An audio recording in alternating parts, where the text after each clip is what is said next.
Hello, okay, so I just want to get on here and talk about Blood of Zeus because I just binge watched it.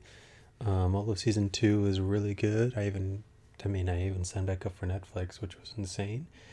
Um, it was a pretty good season. Animation is really good. It kind of reminded me of the same animation, is sort of like Castlevania, really smooth, great fight scenes.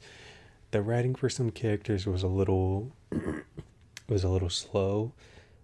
I would say Seraphim. I'm probably pronouncing his name wrong. Really kind of was the main one who got sort of the short end of the stick, considering he's just repeating his storyline from season one. I won't spoil anything, but it's basically the same storyline.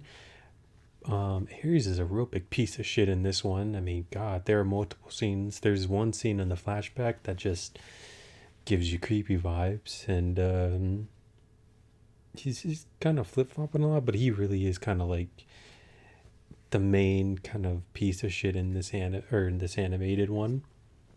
And but the real golden jewel of this is Persephone and Hades. They really, really, really, really sold this one. They are like top tier writing, top tier animation. Their scenes are beautiful. I really love what they did with the story. There are some genuine emotional scenes in this. I even went back and just really watched their scenes after binge watching it. There's like a few things that I love about it is that they didn't make Hades like the stereotypical evil, like, I want to rule the world. They really kind of focused on sort of more of a real life counterpart of him, of just like he's super in love with Persephone and wants to be with her. And same with Persephone, she loves him. And I really love their flashback and their story. And I'm glad it got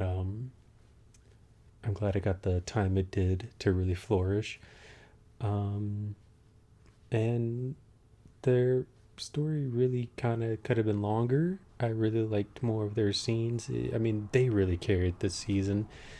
I mean, they like me this the little scene with the children. Spoiler alert.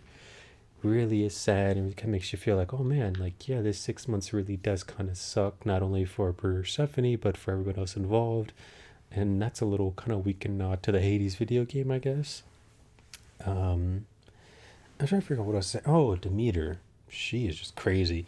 But I really love what they did. Another counterpart to sort of like real life of not really being evil, but just overprotective to the point of kind of being an asshole. But she really is kind of like that snarky character. There's a great scene with her, Hades, and Persephone, and it's just incredible. But yeah, all in all, it's a great, great series. Again, Persephone and Hades really sold this one. The story could have been a little bit better. The writing basically boils down to hunting down a treasure for basically changing, who gets to rule and all that. That could have been a little better, but I think Hades and Persephone really saved this season, and I really wish there were more of them, just for these two, because I really liked them and their design, and they were like my favorite of all time. Considering that in season one you didn't really get any of them, but in season two they're kind of like the main focus, and they're like really the stars of the show, or the animated show. Everybody else is okay. There are a lot of new characters, so nobody really gets real fleshed out, but Hades and Persephone are awesome, as you can read by the title. So yeah, thanks. Go watch it.